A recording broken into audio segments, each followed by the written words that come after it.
While social media can have some negative implications for different brands and services, one brand has been able to harness the power of social media to challenge its opponents and use sarcasm to promote its products. I'm of course talking about Wendy's, the home of fresh, never frozen beef since 1969.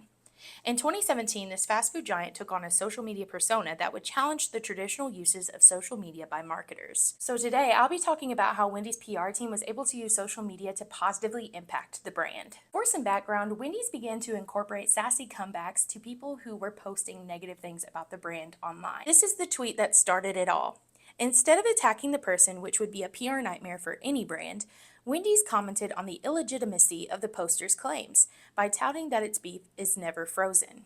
According to Enterprise Apps Today, a measurement of Wendy's customer base reveals that the highest percentage of their customers are between the ages of 18 and 34, which make them either millennials or Gen Zers. So, since 2017, Wendy's has focused on tweeting about the following: tweets about its new and seasonal products and promotions, tweets about other fast food restaurants, tweets with influencers, tweets that use the concept of newsjacking, and tweets that ask customers for their opinion. I'll go a bit more in depth about these categories of tweets in just a minute, but first I want to talk about the criticisms of using social media and public relations. Now, rightfully so, social media has come under fire in recent years. Valentini makes a valid point when she says that critics argue that it has promoted a society of isolation, of warped communications, and of disintegrating communities. A study by the United Nations International School Hanoi has concluded that heavy use of social media and digital communication can stunt the development of children in the area of in-person social skills.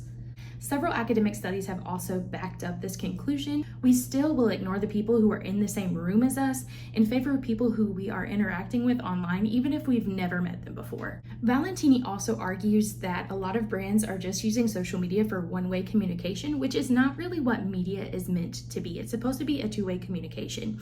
So there is a validity in saying that a lot of brands use their platforms to kind of spew products and information and promotions at us without actually talking to their customer base, understanding what they want, and making a social impact in their communities.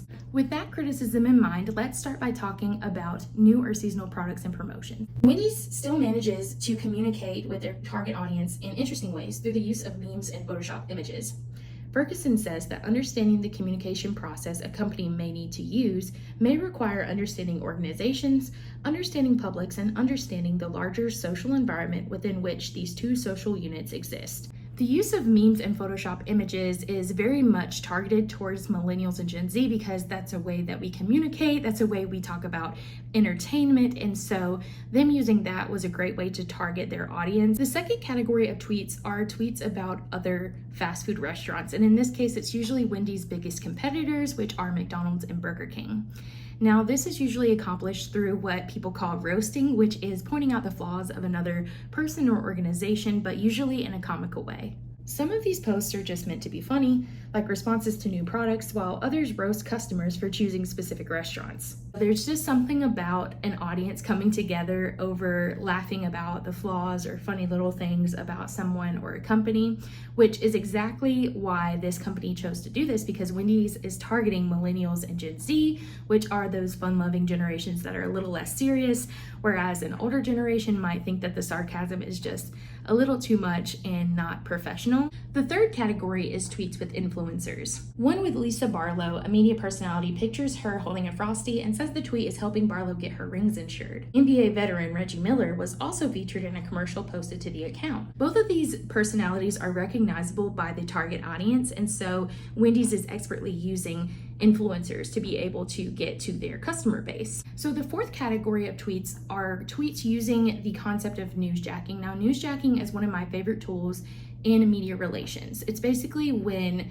a big event or pop culture moment is being widely covered in the media, and so a media relations professional might take that event and kind of hijack it and mold it around their own brand so that they can kind of be relevant in that conversation. Some of the examples of this on the Wendy's feed include using footage from a 2022 ad featuring Reggie Bush, along with a news article about the athlete getting his Heisman Trophy back. The use of newsjacking, especially on Twitter, is really clever because according to Pew Research Center, about 64% of the adults who use Twitter say that they rely on it for news and to keep updated on different events happening in the world. The fifth and final category of tweets are tweets that are asking customers for their opinions. According to Valentini, social media are conversational media, and as such, they require users' interactions and active participation in order to remain alive. Wendy's accomplishes this through using polls and different questions on their Twitter account to ask people about their favorite products and what they would prefer to be certain prices.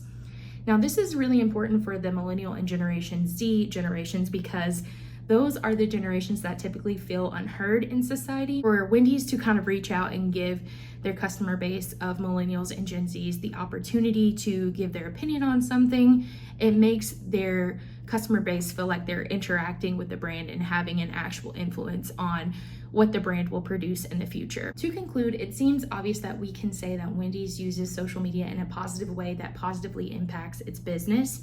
Now, this is mainly aimed toward millennials and Gen Z because they're the ones that typically use Twitter the most, and they're also their largest customer base. So while it bodes well for Wendy's as a brand, I think Valentini is still correct in her assumption that the success of social media is largely case dependent and limited.